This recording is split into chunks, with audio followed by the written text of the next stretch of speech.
Hello everyone, आप सभी का बहुत बहुत स्वागत है इंजीनियर्स अड्डा 24/7 पर। मेरा नाम है अभिषेक कौशिक।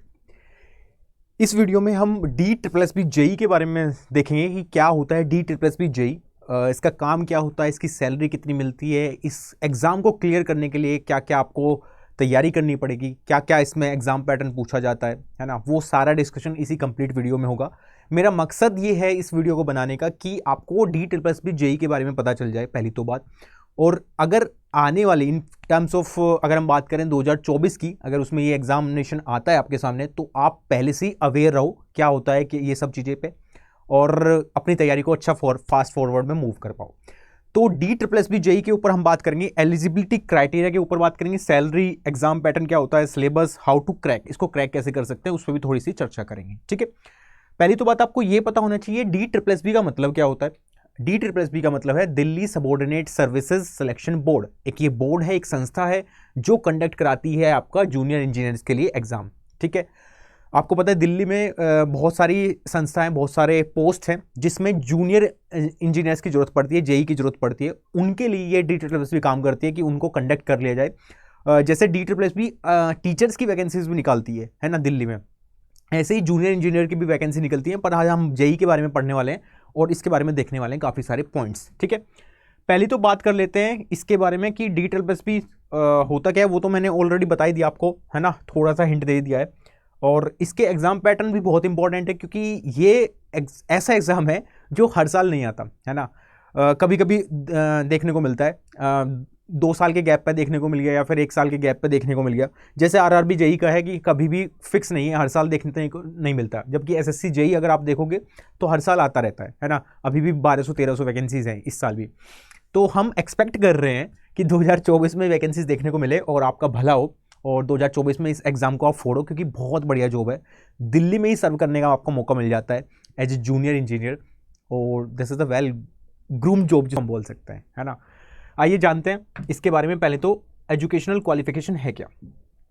अगर आप ध्यान से देखोगे, आपके पास फुल टाइम डिग्री होनी चाहिए, यानी कि बीटेक या डिप्लोमा होना चाहिए आपके पास full time in relevant engineering discipline from the recognised institution या फिर यूनिवर्सिटी। तो जो भी लोग इस फॉर्म को फिल करना चाहते हैं आने वाले टाइम में, अभी इसका नोटिफिकेशन नहीं आया है, मैं दोबारा से आपको कंफर्म कर दूं, क्योंकि बहुत सारे बच्चे क्या करेंगे ना, नीचे कमेंट करेंगे सर नोटिफिकेशन आ गया क्या। नोटिफिकेशन भाई, इसका नोटिफिकेशन नहीं आया, पर उसके बारे में वीडियो तो बना सकते हैं ना, बता तो सकते हैं क्या होता है D triple S B JE. तो वही है बस ये। ठीक है, अभी कोई नोटिफिकेशन नहीं आया, डिस्क्लेमर है ये। ठीक है, तो आपको फुल टाइम डिग्री या डिप्लोमा होना चाहिए आपके पास अगर आप इस फॉर्म को फिल करना चाहते हो। ये आरआरबी तो गलत लिखा हुआ है, यहाँ डी ट्रिपल एस बी होना चाहिए। डी ट्रिपल एस बी जो जेई की एज लिमिट होती है वो 18 से 40 साल होती है।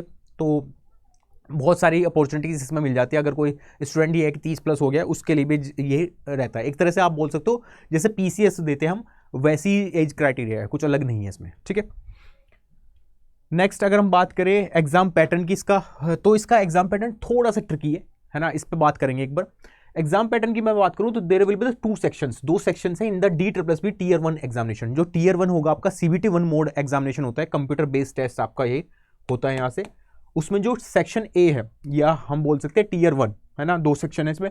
सेक्शन ए जो है will consist of 5 part, 5 part इसमें है। कौन कौन से? जनरल अवेयरनेस, जीके जिसको बोल सकते हैं, जीए जिसको बोल सकते हैं, रीजनिंग एबिलिटी, न्यूमेरिकल एबिलिटी मतलब मैथ्स क्वांट वाला पार्ट आ गया, इंग्लिश लैंग्वेज और हिंदी। तो इसमें इंग्लिश भी पूछी जाती है, हिंदी भी पूछी जाती है। 5 पार्ट हो गए इसके, और 20-20 क्वेश्चन आपको पूछे जाएंगे यहाँ, यानी कि 20 × 5 100 क्वेश्चन यहाँ से आपको देखने को मिलते हैं। ठीक है, फिर whereas the section B जो होगा will have the questions related from the technical discipline, मतलब जो भी आपका टेक्निकल डिसिप्लिन है, चाहे वो सिविल, मैकेनिकल, इलेक्ट्रिकल जो भी है, उससे 100 क्वेश्चन पूछे जाएंगे। सारे के सारे ऑब्जेक्टिव टाइप के होंगे, और सारा का सारा कंप्यूटर पे एग्जामिनेशन होगा, आपको सेंटर अलॉट होगा, वहां जाके आपको पेपर देना होगा। ठीक है, बात करेंगे 1 marks will be awarded for the each correct answer. हर एक क्वेश्चन के लिए 1 मार्क्स आपको मिलेगा। 0.525 मतलब कि 1/4 की नेगेटिव मार्किंग है, कहने का मतलब ये है 4 क्वेश्चन अगर आप गलत करते हो तो आपका 1 सही मार्क कट कर लिया जाएगा। ठीक है, ये नेगेटिव मार्किंग इसमें दी जाती है। टोटल टाइम जो है आपको 2 घंटे, कुल मिला के बात कर रहे हैं तो 200 क्वेश्चन के लिए सिर्फ 120 मिनट है ना। ये हम आपको बता देते हैं, ये हो गया 120 मिनट और 200 question for the both section. There will be the total 200 question each 100 from the each section. अब 100 तो ये हो गया आपके 5 सब्जेक्ट, ठीक है, जिसमें आपको Hindi, English, numerical ability, reasoning, general awareness ये पूछा जाता है। और सबसे अच्छी बात बताऊँ इसकी क्या है, या आपकी बुरी बात भी बोल सकते हो उसको, वो ये है कि अगर आपने मान लो चूज़ कर लिया ये जनरल अवेयरनेस, है ना, जनरल अवेयरनेस आपने किया, जब आप नेक्स्ट सेक्शन पे जाओगे तो आप पिछले वाले सेक्शन पे दोबारा नहीं जा सकते, ये बहुत ट्रिकी है इसमें। तो अगर आपको करना है, मान लो जनरल अवेयरनेस आपको टिक किया और आपने सबमिट कर दिया जनरल अवेयरनेस वाला, तो आपको ये देखना होगा कि मैं बाद में ऐसे क्वेश्चन मैं सेलेक्ट कर लूँ कि मेरे को बाद में भी आना पड़े। तो जो करना है शुरुआत में करते जाओ और आगे नेक्स्ट करते जाओ, ठीक है। टेक्निकल रिलेटेड 100 क्वेश्चन मैंने बता दिए। तो अगर आप ध्यान से देखोगे इसमें 200 क्वेश्चन है, 200 ही मार्क्स अलॉट है, लेकिन 120 मिनट है। तो एक क्वेश्चन के लिए एक मिनट भी नहीं मिल रही ढंग से, है ना, मतलब आपको सेकंड्स में गेम खेलना पड़ेगा। लगभग 26 या 30 सेकंड के आसपास आपको एक क्वेश्चन के लिए मिलेगी। तो ये क्वेश्चन मतलब बहुत हार्ड नहीं होंगे, ईजी टू मॉडरेट लेवल ही आपका यहाँ पे देखने को मिलता है, ठीक है। ये पहले वैकेंसीज आ चुकी है गाइस DSSS की, बट 2024 में इलेक्शन भी है, तो होपफुली यहाँ पे आपको देखने को मिल सकती है, ठीक है। बात करते हैं सेकंड स्टेज जो है इसका, CBT 1 एक स्टेज हो गया। अब CBT 2 में भी आपको पहुंचना पड़ेगा। तो जो लोग Tier 1 को क्वालिफाई करेंगे, उसमें नंबर लाएंगे, वही आपका CBT 2 देंगे। This exam will be the conducted in online mode, आपको पता ही है। All the question will the multiple choice. This exam has the 2 section. Section A जो है all the question from the respective discipline, मतलब 100 question आपको technical के पूछे जाएंगे दोबारा से यहाँ। Whereas the section B जो है वो टेस्ट करेगा इंग्लिश लैंग्वेज को, कॉम्प्रिहेंशन पावर को, मतलब पैसेज वाला जो फॉर्म होता है ना, उसको आपको यहाँ टेस्ट किया जाएगा। यहाँ पे जो टोटल मिनट है वो 2 घंटे 30 मिनट है, यानी कि 150 मिनट आपको देखने को मिलेगी। 100 क्वेश्चन यहाँ होंगे, 50 क्वेश्चन यहाँ होंगे। अगर आप देखोगे टोटल हो गए 150 क्वेश्चन, और आपको 150 ही मिनट दी हुई है, और टोटल 200 मार्क्स आपके यहाँ से पूछे जाएंगे। ये 50 क्वेश्चन यानी कि यहाँ फिर नॉन टेक्निकल आपको देखने को मिला। तो चाहे CBT 1 हो या CBT 2 हो, है ना, तो दोनों स्टेज में आपको नॉन टेक्निकल देखने को मिल रहा है। मतलब आप नॉन टेक को इग्नोर नहीं कर सकते, पहली बात ये समझ लो आप यहाँ से, ठीक है। बिना नॉन टेक के सिलेक्शन होगा ही नहीं है, ये अपने दिमाग में बिठा लो। हाँ, नॉन टेक नहीं तो सिलेक्शन नहीं, मतलब नॉन टेक को मेरे को अच्छा करना ही करना पड़ेगा यहाँ से, ठीक है। ये बात क्लियर है यहाँ तक, ये दोनों चीज़ आप समझ लो। फिर बढ़ते हैं, इसके बाद जब आप CBT 2 भी क्वालिफाई कर जाते हो, फिर आपको मेडिकल या फिर डॉक्यूमेंट वेरिफिकेशन, वही ऑप्शन हमारे पास बचता है ना। तो इसके बाद मेडिकल, ठीक है, उसके बाद आपका जो भी आपको मतलब डॉक्यूमेंट वेरिफिकेशन DV के लिए बुलाया जाएगा, फिर आपके बाद फिर मेरिट लग के फिर आप सेलेक्ट हो जाते हो यहाँ, है ना। इतना प्रोसीजर है आपका। ये बेसिकली रिटन टेस्ट और मेडिकल और डॉक्यूमेंट वेरिफिकेशन, बस यही है। बट रिटन टेस्ट अपने आप में एक बहुत बड़ा बढ़िया टास्क है, क्योंकि ये आपको Tier 1 और Tier 2 दो अलग अलग हैं, और दोनों में बहुत तेज स्पीड चाहिए, है ना। तो स्पीड वाला गेम है ये पूरा का पूरा एग्जामिनेशन। सबसे इंपॉर्टेंट बात ये हो जाती है कि ये तो चलो सर आपने बता दिया कि एग्जाम पैटर्न क्या है, ये सब को तो बता दिया आपने, बट मेन इंपॉर्टेंट बात तो बता दो सर कि सैलरी कितनी मिलेगी, उस पर चर्चा कर लेते हैं सैलरी के लिए, ठीक है। बहुत सारे पर्क्स अलाउंसेस गाइस आपको मिल जाते हैं दिल्ली में रहने के लिए, वो उस पर चर्चा करेंगे, देखते हैं।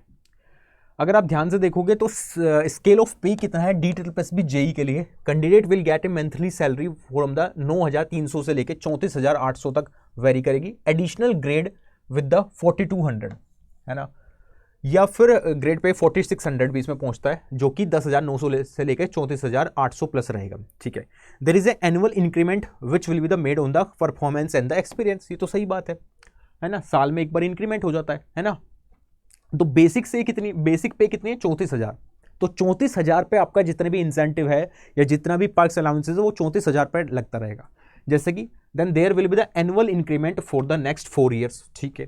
तो बेसिक पे जो है after the 4 years will be 65,640 रुपये हो जाती है 4 सालों के बाद इंक्रीमेंट, क्योंकि इंक्रीमेंट आपका बेसिक पे ही लगता है ना, ये आपको पता होना चाहिए।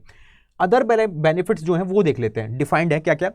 कॉन्ट्रीब्यूटरी पेंशन, ये special allowance for the passing actuarial examination, ठीक है। ग्रेजुएटी आपको मिल जाती है, LTC, कैश मेडिकल बेनिफिट्स आपको मिल जाते हैं बहुत सारे, ग्रुप मेडिक्लेम आपको मिल जाता है, ग्रुप पर्सनल एक्सीडेंट इंश्योरेंस आपको इसमें हो जाता है, साथ में ग्रुप इंश्योरेंस आपका होता है, व्हीकल का लोन आपको मिल जाता है 2 व्हीलर 4 व्हीलर का, है ना, और बहुत सारी चीज़ें और मिल जाती है, जैसे HRA वाला हो गया पॉइंट, है ना, कि हाउस रेंट अलाउंसेस भी आपको मिलता है यहाँ पे, या तो हाउस रेंट अलाउंस मिल जाएगा या फिर आपको एक फ्लैट दे दिया जाता है DSSS की वजह से की तरफ से, अगर वहाँ पे फ्लैट अवेलेबल है आपके रहने के लिए तो। ठीक है, तो ये पर्क्स तो है ही हैं काफ़ी अच्छे। बस सबसे अच्छी बात ये हो जाती है, जो भी लोग DSSS की तरफ जाना चाहते हैं, तो जो दिल्ली वाले हैं उनके लिए तो बेहतरीन मौका है, क्योंकि उनकी पोस्टिंग हमेशा दिल्ली में रहने वाली है DSSS JEE के लिए, है ना। तो ये आसपास वाले जितने भी हैं, नॉर्थ इंडिया वाले जितने भी हैं स्टूडेंट, वो उनके लिए तो बेहतरीन मौका है, क्योंकि वो दिल्ली में रहना चाहते हैं घर के आसपास, तो उनके लिए तो बेस्ट रहेगा ये। ठीक है, तो अभी नोटिफिकेशन नहीं आया, मैं दोबारा बता देता हूँ। अगर नोटिफिकेशन आता है तो आप फिर तैयारी के मोड में रहो। फिर आप ये ना देखो कि सर पैसे कितने मिलते हैं वो बता दो, एग्जाम पैटर्न क्या है वो बता दो। फिर आप तैयारी वाले मोड में रहो। और देखो एक चीज़ समझो इस बात को, अगर आप तैयारी करते रहोगे तो कोई भी पेपर ऐसा नहीं होगा कि आपके नज़रों से निकल जाए। अगर पेपर आता है तो फिर आप तैयारी करने बैठते हो, फिर पेपर नहीं निकलता, ये आपने भी चेक कर लिया। मतलब आप तैयारी वाले मोड में रहो, जैसे कोई पेपर आएगा, नोटिफिकेशन आएगा, फिर आप वो तैयारी जो है उसी में काम आती रहेगी, और फिर वो साइकिल चलती रहेगी, फिर हर एक एग्जाम निकलता रहेगा साइड बाय साइड। ठीक है, कभी भी ऐसा नहीं होता कि नोटिफिकेशन आएगा तब तैयारी स्टार्ट होगी, कभी नहीं होता ऐसा। और ना एग्जाम भी निकलते हैं, वो आपको रिग्रेट होता है तब जब आपका एग्जाम नहीं निकलता है। तो कोशिश करो, मेरी बात सुनो ध्यान से, तैयारी वाले फोकस मोड में रहो। जैसी तैयारी आपकी चलती रहेगी उसको, और जैसे कोई नोटिफिकेशन आता है उसको और थोड़ा स्पीड अप कर दो तैयारी को। जैसे ही स्पीड अप करोगे वहाँ पे आपको चांसेस बन जाएंगे सिलेक्शन होने के। ठीक है, आई होप ये वीडियो आपको अच्छी लगी होगी। अगर वीडियो अच्छी लगी तो लाइक कर देना, इस वीडियो को थम्स अप दिखा देना। अगर आपको कोई क्वेरी है, कोई डाउट पूछना चाहते हो, कमेंट सेक्शन आपके लिए ओपन है ना। और इस सेशन को शेयर कर देना अगर अच्छा लगे तो। अगर इसी तरह की कोई वीडियो चाहिए आपको किसी भी पोस्ट के या किसी भी एग्जाम के रिगार्डिंग या किसी भी जॉब के रिगार्डिंग, वो भी आप कमेंट सेक्शन में मेरे को छोड़ सकते हो। हमेशा ओपन है कमेंट सेक्शन आपके लिए, बिंदास अपने राय रखो, है ना। और मिलते हैं हम नेक्स्ट वीडियो में, तब तक के लिए thank you so much, bye bye, take care, have a nice day.